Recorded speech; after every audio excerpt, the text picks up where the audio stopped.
This is the book of Job, chapter 18 and verse 14. His confidence shall be rooted out of his tabernacle, and it shall bring him to the king of terrors. First and foremost, I would like to start off by giving all praises, honor, and glory to Yahawah Bahashem, Yahawashi, Bahashem Rekak Wadash. I would like to give double honors to the head apostles and the elders of Great Millstone, the true leaders of Israel to this day, who taught me this truth. And I would like to say shalom to all the Akim and the Akwath that's believing on this truth and that's seeking their salvation at the hands of Yahawah and his only begotten son, Yahawashi. I would like to say shalom. So today I'm going to entitle this video, Esau is being brought to the king of terrors, okay? And the king of terrors will be none other than Yahawah Bahashem Yahawashi, all right? And we're watching this devil real time being set in slippery places.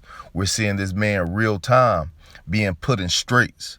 Everything that he's doing to keep his kingdom up and running, okay, to remain in the power seat is ultimately putting him behind the 8 ball, and this devil is in the midst of being removed from power, okay, as it tells you. Let's go here right quick. Let's go to the book of Sirach, chapter 10, and we'll start at verse 1, then jump down. This is Sirach 10 and 1. It says, a wise judge will instruct his people, and the government of a prudent man is well ordered, okay, and ultimately that government, that prudent government is going to be Yahawashi, okay, and the throne of David, all right?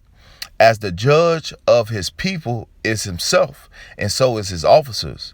And what manner of man the ruler of the city is, such are all they that dwell therein. And that's why you see so much degenerate people walking around America, Babylon the Great, okay? Because they get that shit from Esau, Edom, all right? An unwise king destroys his people, all right? And that's why this is the most wealthiest kingdom known to man, okay? But all the subjects are sick, okay? Have some type of mental illness, all right? Homelessness is at an all-time high, okay? People are dying of hunger over here in America, Babylon the Great, okay? But this is supposed to be the greatest kingdom. That's why Yahawah Bahashem Yahawashi is speeding this time up, wrapping this nigga's kingdom up, okay? Because this nigga's an unprofitable steward in the earth, all right? An unwise king destroyeth his people, but through the prudency of them which are in authority, the city shall be inhabited. The power of the earth is in the hand of the Lord, and in due time he will set over it one that is profitable, Yahawashi, and the throne of David, that 144,000 governing body, all right? That's going to be the profitable steward in the earth, all right? Where the earth is going to flourish. Right now we're living in hell, okay, including the other nations, and it's all because of Esau, Edom, all right? But we're watching Esau being brought to the king of terrors real time, and he don't know what to do, okay, except scramble and kick his goddamn feet. Continuing on, jumping down, it says, because of unrighteous dealings, injuries, and riches gotten by deceit, the kingdom, speaking about the earth, is translated from one people to another. It's going to be translated from Esau, Edom, okay, to the kingdom of Yahawashi and the Israelites, okay? Esau is the end of the world. Jacob is the beginning of it that followeth, okay? Jumping down to 12, all right? It says the beginning of pride is when one departed from the Most High, and the heart is turned away from his maker. For pride is the beginning of sin, and he that has it shall pour out abominations, okay? And Esau, that's all this nigga do is pour out abominations, okay? Therefore the Lord brought upon them strange calamities and overthrew them utterly. And see, Esau, Edom is getting ready to be overthrew, okay? This nigga's getting ready to be overthrew, okay? Babylon has a judgment, okay? Esau, Edom has a judgment, all right? The nations got a judgment, All right. And we're waiting on our reward. All right. That's why we're excited about what's happening. All right. We're excited that this devil's empire, okay, is coming to an end. We're rejoicing over our enemies, as it tells you in the book of Sirach 25:7. It says, there be 9 things which I have judged in my heart to be happy, and the 10th I will utter with my tongue. A man that have joy of his children, and he that liveth to see the fall of his enemy. Okay, and we're seeing the fall of Esau, Edom, real time. Okay, once again, let's go back to the book of Job. This nigga's being brought to the king of terrors. This is Job 18:14. His confidence shall be rooted out of his tabernacle. Okay, and we see this nigga's confidence waning each and every day. Okay, you got the mighty men of Babylon don't want to fight. Okay, they're getting their ass whooped over there in the Middle East, which is called Asia. Okay, don't want to go fight. You got your commander in chief looking sick. This nigga's confidence is being rooted out at every single angle. Okay, you got the kings of the East coming together. You got NATO turning their back on the whore. Esau Edom only got one stop, okay, and that's going to be Yahawashi, okay. His confidence shall be rooted out of his tabernacle, and it shall bring him to the king of terrors. It shall dwell in his tabernacle, because it's none of his. Brimstone shall be scattered upon his habitation, okay, and that's ultimately that brimstone going to be that nuclear fire, okay. Yahawah Shem Yahawashi said he sworn by himself that Basra shall become a desolation. Lord willing, we get that. Okay. His root shall be dried up beneath, and above shall his branch be cut off. This nigga's going to be cut out of the earth. Okay. His remembrance shall perish from the earth, and he shall have no name in the street, because this nigga's going into captivity for 1,000 years. Okay. And then after 1,000 years, he's going to be done away with, as it tells you in the book of Obadiah. Okay, none of these Edomites are getting ready to get away. Matter of fact, let's go to the book of Nahum. Let's just get it. Nahum 1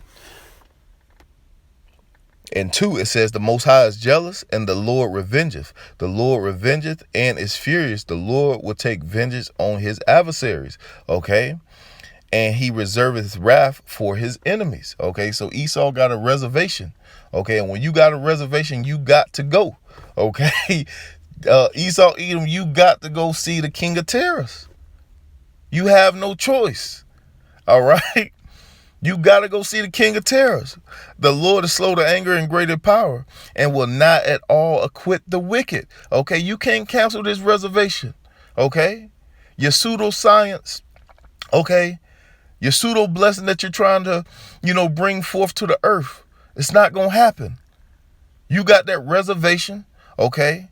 With the king of terrors, okay, and he's not going to acquit you, all right? The Lord hath his way in the whirlwind and in the storms, in the clouds or the dust of his feet.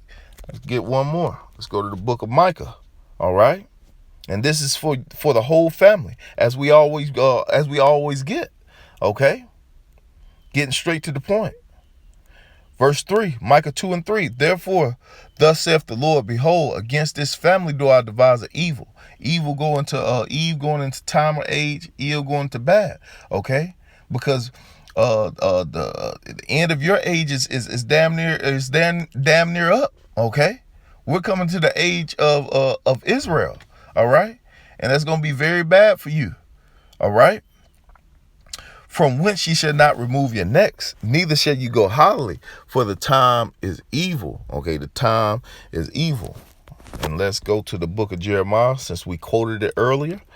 Let's not forget that. Jeremiah 49 and 13.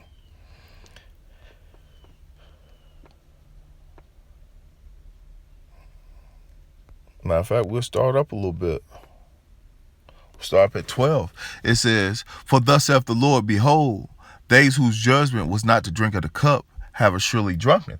And that's speaking about the Israelites, okay? We went through captivity after captivity, okay? We have been the tail, all right? For thus saith the Lord, behold, they whose judgment was not to drink of the cup has assuredly drunken. And art thou he that shall altogether go unpunished? Thou shalt not go unpunished, but thou shalt certainly drink. Okay, so you getting ready to drink. As it tells you in the book of Psalm 75. You getting ready to drink of this cup. Okay, all you goddamn devils. Just gonna start off with the elites. Verse 13, which is the point. For I have sworn by myself, saith the Lord, that Basra shall become a desolation, a reproach, a waste, a curse, and all the cities thereof shall be a perpetual waste. Okay, Yahawashi is getting ready to do away with this place. All right. So we see this devil being brought forth to the king of terrors, and there's nothing that he's going to be able to do about it. Okay. There's nothing that he's going to be able to do about it. Your time is up. Your wicked reign in the earth is done. All right. And see, for the hopeful elect, we got to continue to rest in prophecy. All right. Once again, no matter what we got going on in our personal life, we have to continue to rest in prophecy, because Yahawashi is making moves on our behalf. All right. So with that, I'm going to give all praises, honor, and glory to Yahawashi, Rekakwadash, double honors to the head apostles. Shalom to all the Akim and Agwaf. Shalom.